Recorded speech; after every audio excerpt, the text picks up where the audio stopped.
Oke, teman-teman. Sekarang kami berdua akan menjelaskan tentang kelanjutan dari Summa Theologica. Saya akan menjelaskan tentang habit. Lalu Cek Christine nanti akan menjelaskan tentang syneresis. Oke, langsung saya share screen. Whether natural law is a habit. Dari Summa Theologica, question 94, artikel pertama. Arti habit secara umum. Kebiasaan adalah efek dari tindakan yang berulang dan kemampuan untuk memproduksinya, dan dapat didefinisikan sebagai kualitas yang sulit diubah. Jadi kalau kita memperhatikan arti habit secara umum, kita dapat menyimpulkan bahwa habit atau kebiasaan adalah akibat dari tindakan yang terus-menerus diulang, dan ini sulit diubah. Thomas Aquinas juga pernah mendefinisikan habit dalam konsepnya.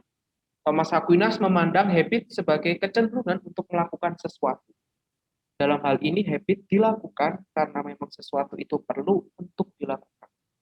Jadi Thomas Aquinas ini memandang bahwa habit itu sebagai sesuatu tindakan yang memang perlu untuk dilakukan, atau juga kecenderungan seseorang untuk melakukan suatu tindakan.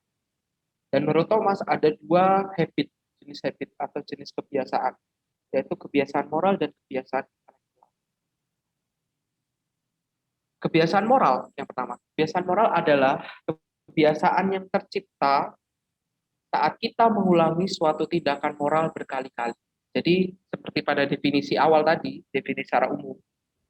Ini sama, kebiasaan moral berarti tindakan moral, kebiasaan yang tercipta karena kita mengulangi suatu tindakan moral itu secara berulang-ulang. Lalu kebiasaan intelektual, kebiasaan yang ada dalam pikiran kita, ya karena namanya intelektual, begitu kita sudah tahu sesuatu. Ini sama dengan memori intelektual. Oke, proses adanya kebiasaan.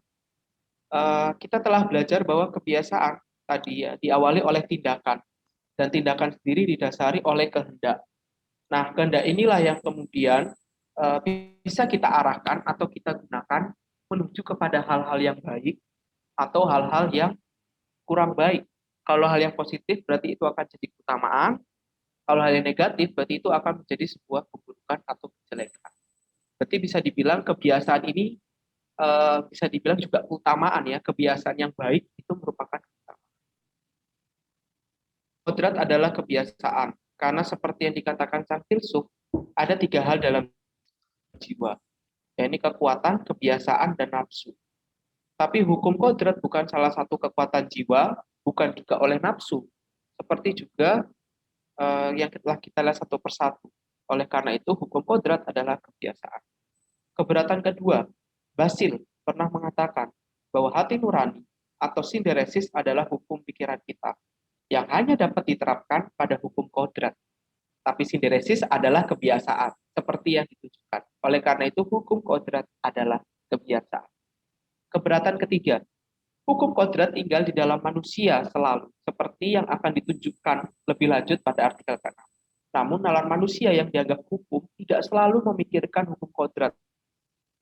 Karena itu hukum kodrat bukanlah tindakan, tapi kebiasaan.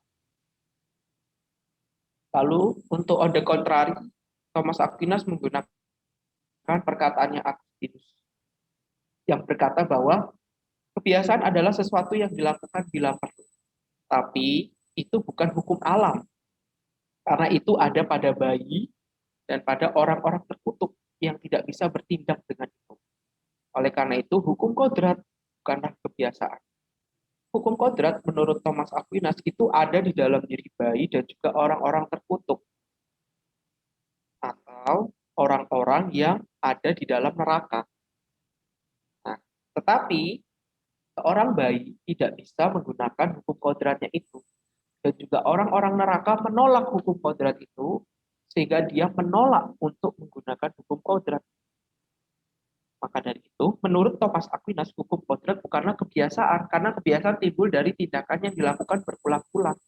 Sedangkan hukum kodrat merupakan sesuatu yang sudah ada di dalam diri manusia, termasuk di dalam bayi maupun orang-orang tertentu. Oke, Thomas menjawab bahwa sesuatu dapat disebut kebiasaan dalam dua hal. Yang pertama, secara tepat dan esensial, lalu Yang kedua, itu karena hukum adalah sesuatu yang ditunjuk oleh akal budi, seperti proposisi adalah karya akal. Jadi, menurut Thomas Aquinas, hukum ini seperti ini. Ketika orang membuat sebuah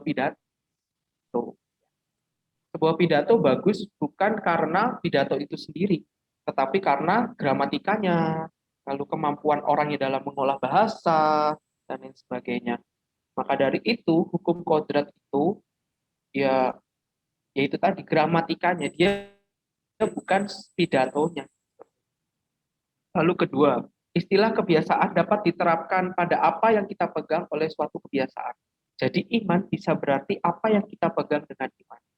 Dan karena aturan hukum kodrat kadang-kadang dianggap oleh nalar sebenarnya, sementara kadang-kadang mereka hanya diakal secara kebiasaan. Dengan cara ini hukum kodrat bisa disebut kebiasaan. Nah, ini maksudnya apa? Maksudnya adalah kebiasaan ini, kalau kita menyebut hukum kodrat sebagai kebiasaan, kita akan jatuh kepada pengertian bahwa hukum kodrat itu bisa jadi sesuatu hal yang buruk. Karena kebiasaan kan bisa mengarah kepada kebiasaan yang baik atau kebiasaan yang buruk. Nah, padahal hukum kodrat itu pada dasarnya adalah selalu baik. Hukum kodrat pada dasarnya selalu baik. Maka dari itu Thomas Aquinas sangat menolak bahwa hukum kodrat disebut sebagai kebiasaan. Ya, reply for objection. Yang pertama, dia mengusulkan bahwa filsuf mengusulkan di sana untuk menemukan genus kebajikan. Dan karena terbukti bahwa kebajikan adalah prinsip tindakan, ia hanya menyebutkan hal-hal yang ada prinsip tindakan manusia itu sendiri, yaitu kekuatan, kebiasaan, dan nafsu. Tetapi ada hal lain yang ada di dalam jiwa. Apa itu? Keinginan. Nah, keinginan ada di dalam orang yang berkehendak. Sekali lagi, hal-hal yang diketahui ada yang tahu, apalagi sifat alimnya sendiri ada di dalam jiwa. Nah, jadi untuk menjawab yang pertama, si Thomas Aquinas ini menggunakan bahwa sebenarnya ada satu hal lagi yang menjadi kualitas jiwa, yaitu adalah keinginan. Lalu yang kedua, sinderesis bagi Thomas Aquinas dikatakan sebagai hukum pikiran kita, karena itu adalah kebiasaan mengandung sila hukum kodrat yang merupakan asas pertama dari perbuatan manusia. Nah, ini sinderesis sendiri ini akan dijelaskan oleh Cek Christine. Tapi kalau yang saya tahu, sinderesis ini, ya mungkin nanti Cek Christine bisa memperbaiki. Sinderesis ini seperti dorongan manusia untuk melakukan tindakan yang sesuai dengan hukum kodrat. Lalu yang ketiga, argumen ini membuktikan bahwa hukum kodrat dipegang secara kebiasaan, dan ini adalah diberikan. Terhadap argumen yang dikemukakan dalam pengertian berlawanan, kami menjawab bahwa terkadang seorang pria tidak mampu memanfaatkan apa yang ada di dalam diri. Jadi, untuk menjawab yang ketiga, ini seperti apa yang tadi ada di on the contrary, di mana sebenarnya hukum kodrat itu sudah ada di dalam diri manusia. Tetapi terkadang ada beberapa orang yang tidak mampu atau belum dapat menggunakannya atau mengaktualisasikannya, seperti bayi tadi atau orang-orang terkutuk tadi. Nah, orang-orang terkutuk ini atau bayi itu mereka tidak menggunakan hukum kodrat untuk membuat suatunya menjadi lebih konkret, untuk membuat perintah-perintah dan lain sebagainya. Karena bayi sendiri belum dapat melakukan apapun. Sedangkan orang-orang terkutuk adalah orang-orang yang menolak hukum kodrat. Jadi jelas dia tidak menjalankan hukum kodrat. Ya, kesimpulan. Sebenarnya kita dapat menyebut hukum kodrat hanya ketika kita sudah mengetahuinya. Ketika belum mengetahuinya, tapi masih berpotensi di dalam diri kita, kita menyebutnya sebagai kebiasaan hukum kodrat. Itu adalah sumber pengetahuan kita tentang hukum kodrat. Tetapi itu bukan hukum kodrat. Oke, itu saja dari saya. Ya, terima kasih, Retop. Sekarang saya akan mempresentasikan apakah sinderesis adalah fakultas atau kemampuan jiwa yang khusus dan terpisah.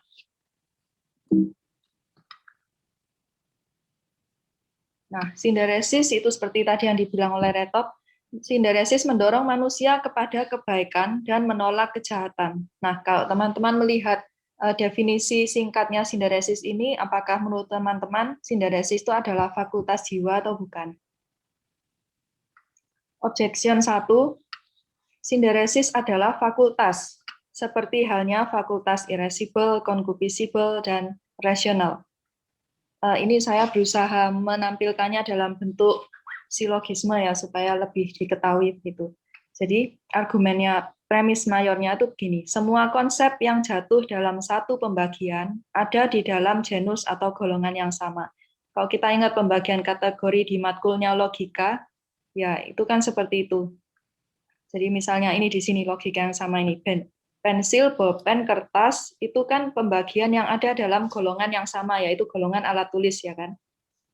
Nah, begitu.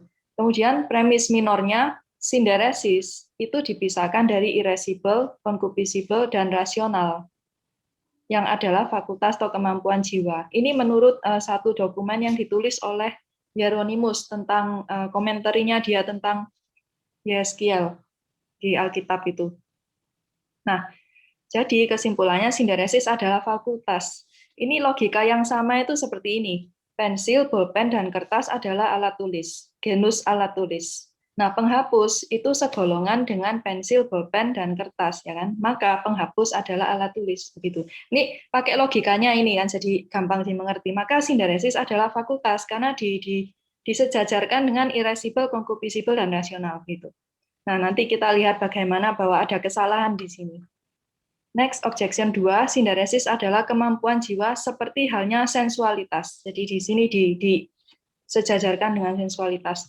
Premis mayornya, hal yang berlawanan ada dalam genus atau kelompok yang sama. Ini juga ada di pembagian kan di matkul logika itu.